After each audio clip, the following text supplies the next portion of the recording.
McDonald's pernah berkembang lebih 40,000 cawangan di seluruh dunia dan menjadikan dia di antara jenama makanan yang paling terkenal di dunia. Sebelum ramai pesaing mula meniru produknya dan memaksa syarikat itu mengubah strategi untuk terus kekal relevan. Sebenarnya ramai yang ingat kejayaan McD ni datang sebab burger dia paling sedap.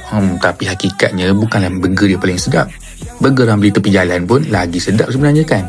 Orang datang sebab mereka tahu apa yang akan mereka dapat beli setiap kali membeli, tak kira lah di mana-mana cawangan sekalipun. Dekat situlah ramai peniaga makanan ataupun owner F&B ni buat silap. Ramai peniaga terlalu fokus untuk mencari produk yang terbaik, tetapi ramai yang terlupa membina kepercayaan melalui kualiti dan rasa makanan yang konsisten macam McDonald's buat. Sebab itulah dalam bisnes makanan ni, pelanggan bukan sekadar membeli produk, tetapi pelanggan membeli keyakinan bahawa setiap kali buat order, buat pesanan, kualiti makanan tu akan sama, kekal, tak kiralah di mana pun mereka beli. Maka dengan sebab itulah daging online sentiasa menitik beratkan pemilihan potongan daging, pemukusan dan kualiti produk untuk memberikan pengalaman yang lebih bagus kepada pelanggan anda dengan lebih konsisten. Bukan hanya sekadar nak kejar harga murah.